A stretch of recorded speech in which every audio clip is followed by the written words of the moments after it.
우리는 지난 시리즈를 통해 이 땅에 임한 하나님 나라의 권능을 보여주신 예수님의 위대한 기적들을 목격했습니다.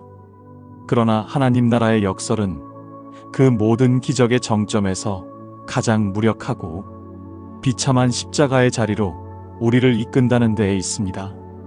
이제 우리는 소란스러운 기적의 현장을 떠나 인류 역사상 가장 거룩하고도 고통스러운 장소, 갈보리 언덕으로 나아갑니다.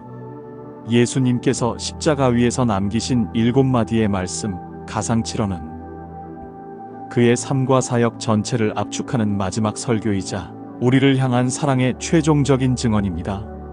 시리즈의 서막을 여는 첫 번째 말씀은 우리가 십자가를 생각할 때 기대하는 것과는 전혀 다른 충격적인 내용으로 시작됩니다.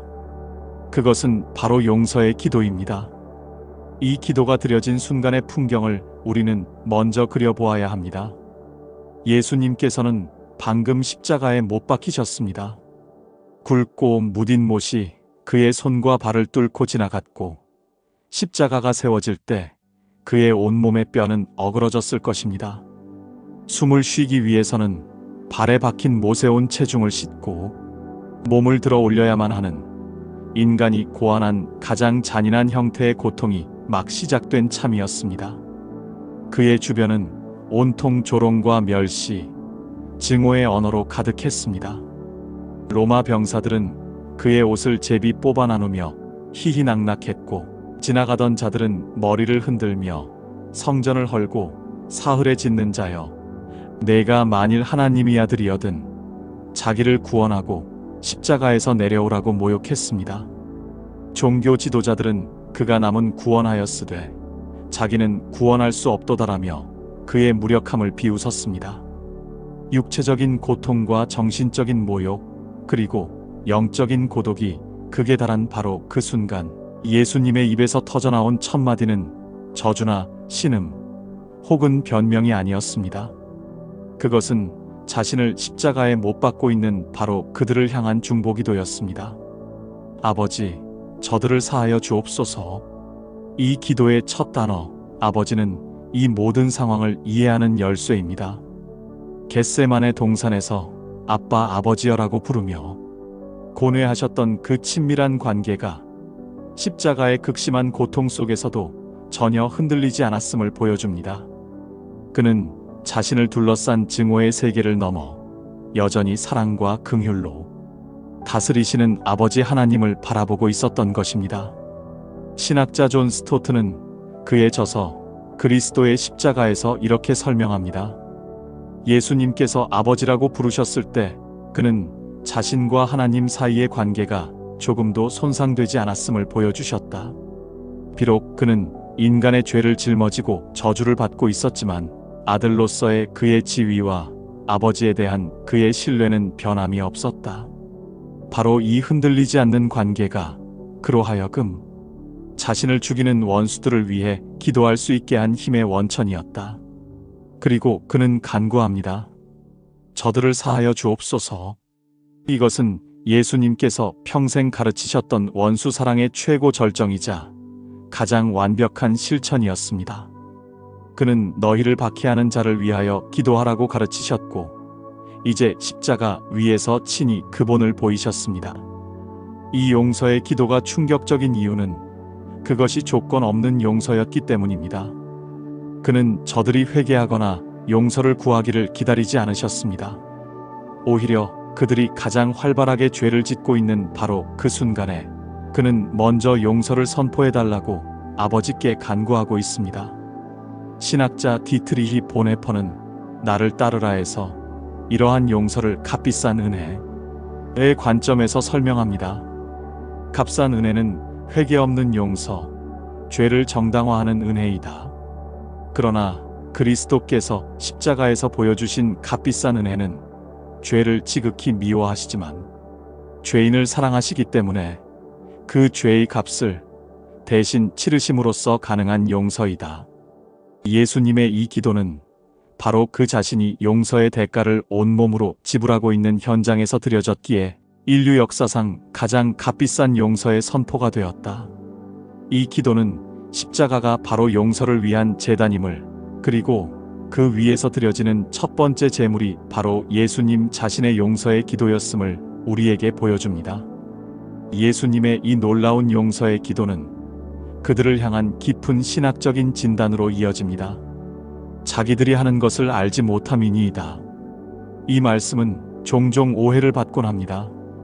예수님께서 그들의 죄악된 행동에 대해 면죄부를 주시는 것처럼 들릴 수 있기 때문입니다. 그들은 정말로 자신들이 무슨 짓을 하는지 몰랐을까요? 로마 군인들은 자신들이 무고한 사람을 처형하고 있다는 것을 어렴풋이 알았을 것이고, 종교 지도자들은 시기심과 권력욕으로 예수를 죽이고자 했으며, 군중들은 선동에 휩쓸려 광기에 동참했습니다. 그들은 분명 도덕적인 책임이 있었습니다. 그렇다면 예수님께서 말씀하신 알지 못함은 무엇을 의미할까요? 그것은 그들의 행동이 가진 궁극적인 의미를 알지 못했다는 뜻입니다. 그들은 자신들이 죽이는 그 사람이 바로 온 세상을 창조하시고 그들을 심판하실 하나님의 아들이라는 사실을 알지 못했습니다.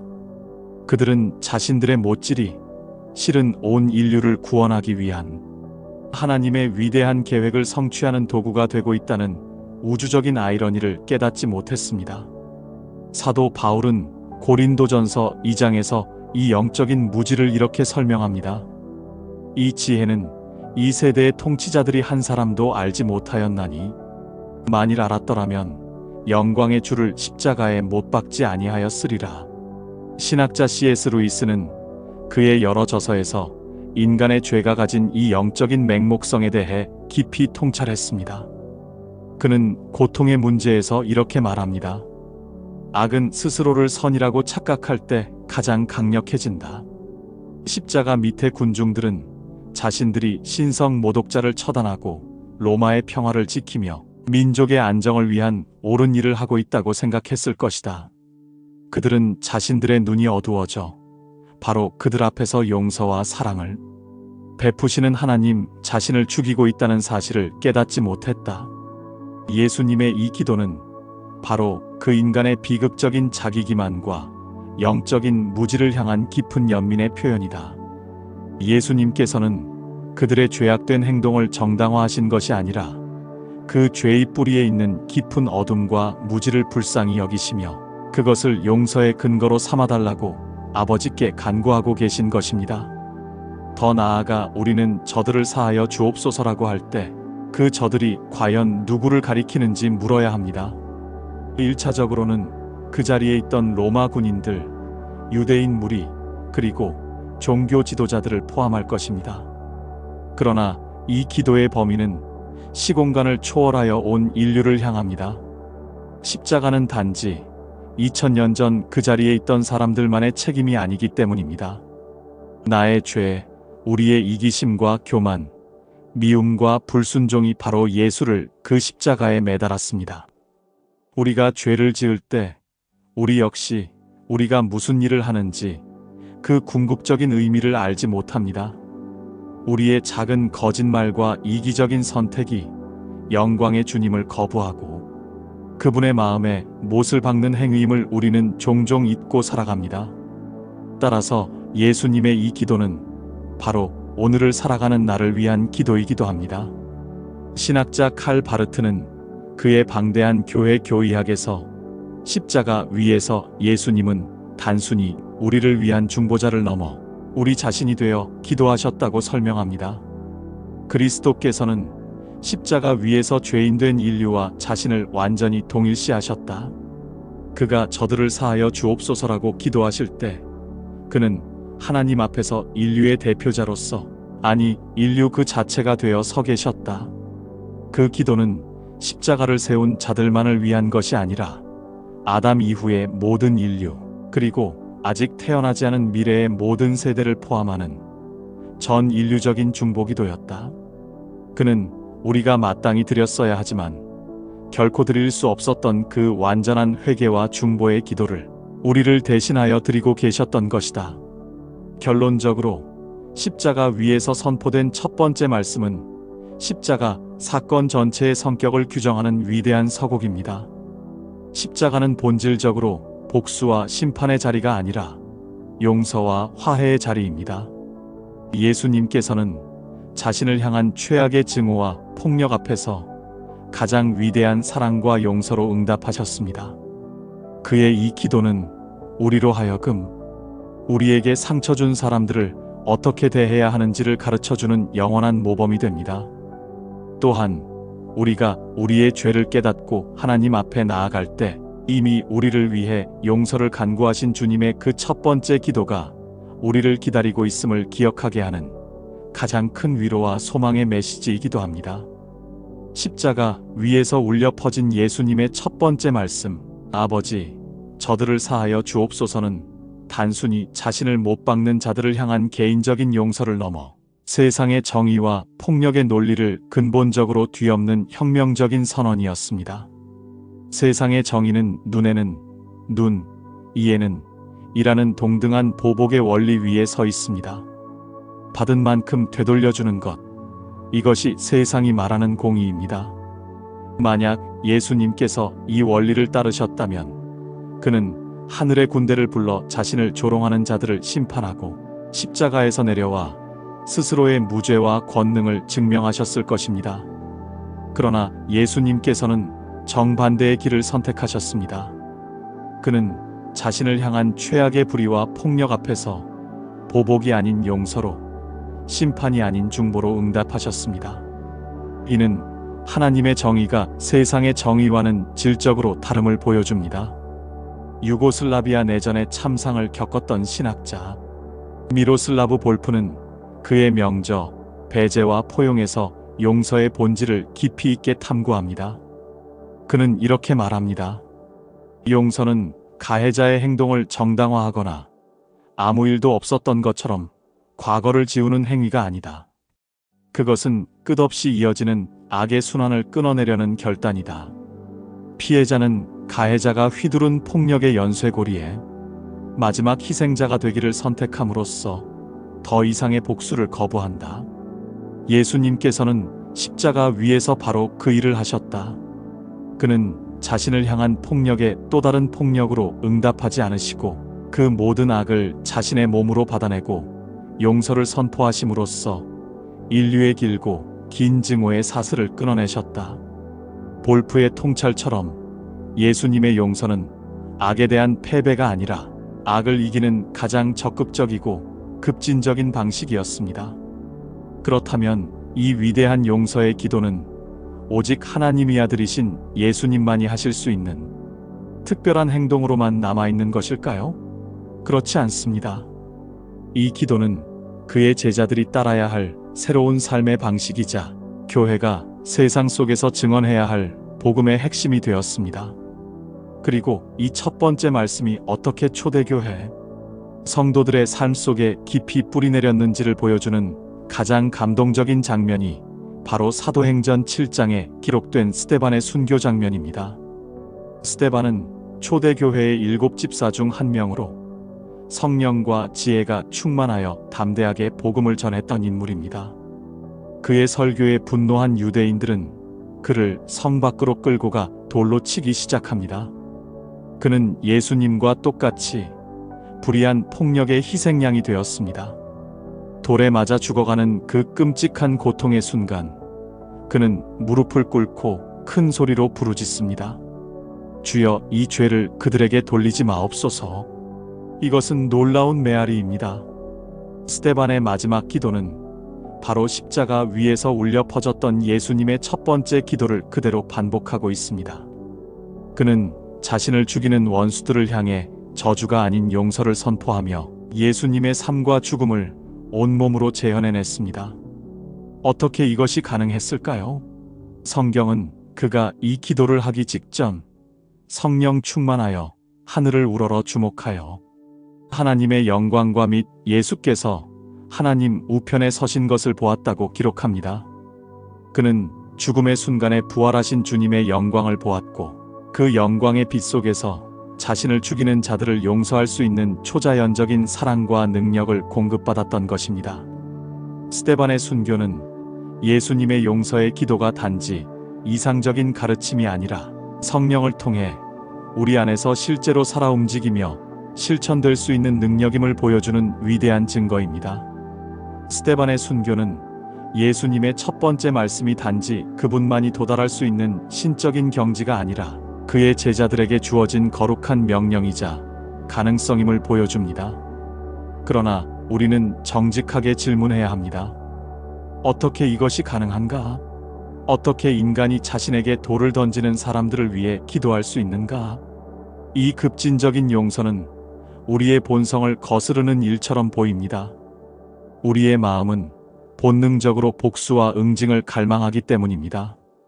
용서라는 단어 앞에서 우리는 종종 불편함과 저항감에 부딪힙니다. 용서는 불의를 눈감아주는 것이 아닌가? 가해자가 아무런 대가도 치르지 않는다면 정의는 어디에 있는가? 와 같은 질문들입니다. 이러한 질문에 대해 C.S. 루이스는 그의 책 순전한 기독교에서 매우 현실적이고 실제적인 통찰을 제공합니다. 그는 용서가 결코 감정의 문제가 아니라고 강조합니다. 그는 이렇게 말합니다. 용서는 매우 어려운 일이다.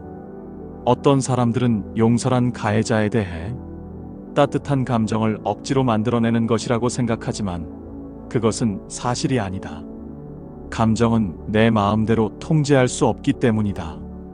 기독교적인 의미에서 용서란 내 이웃을 내 몸과 같이 사랑하라는 명령과 연결된다. 나는 나 자신을 항상 좋아하지는 않지만 항상 나 자신이 잘 되기를 바란다. 마찬가지로 우리는 우리에게 끔찍한 짓을 한 원수를 좋아할 수는 없지만 여전히 그가 잘 되기를 바랄 수는 있다. 그의 죄를 미워하되 그 죄인을 미워하지 않는 것이다. 더 나아가 용서한다는 것은 그 사람이 저지른 악행을 괜찮다고 말해주는 것이 아니다. 그것은 오히려 그 악행에도 불구하고 그 사람을 향한 증오와 복수심을 하나님께 내려놓고 그를 하나님의 심판과 자비에 맡기기로 의지적으로 결단하는 것이다. 루이스의 통찰처럼 예수님의 용서의 기도는 우리에게 불가능한 감정을 강요하는 것이 아니라 복수할 권리를 포기하고 그를 하나님의 손에 맡기라는 의지적인 결단을 촉구하는 것입니다. 그렇다면 우리는 어떻게 그러한 의지적인 결단을 내릴 수 있는 힘을 얻을 수 있을까요? 그 힘의 원천은 바로 십자가 자체에 있습니다. 우리는 다른 사람을 용서할 수 없는 이유를 생각할 때 종종 우리가 받은 상처의 크기에 집중합니다. 그러나 성경은 우리의 시선을 다른 곳으로 돌리라고 말합니다. 바로 우리가 하나님께 용서받은 죄의 크기입니다. 예수님께서는 마태복음 18장에서 용서할 줄 모르는 종의 비유를 통해 이 원리를 생생하게 보여주셨습니다. 한 종은 왕에게 1만 달란트, 즉 한 사람이 평생 일해도 갚을 수 없는 천문학적인 액수의 빚을 탕감받았습니다. 그러나 그는 돌아서서 자신에게 고작 100데나리온, 즉 노동자의 석 달치 품삯에 불과한 빚을 진 동료를 만나자 그의 멱살을 잡고 감옥에 가두어 버렸습니다. 팀 켈러는 이 비유를 설명하며 우리가 다른 사람을 용서하지 못하는 근본적인 이유는 아직 우리가 하나님께 얼마나 큰 죄를 용서받았는지를 진정으로 깨닫지 못했기 때문이라고 지적합니다. 그는 우리의 마음속에 여전히 나는 저 사람보다는 낫다는 미묘한 자기의가 남아있기 때문에 저 사람의 작은 빚을 용서하지 못한다는 것입니다.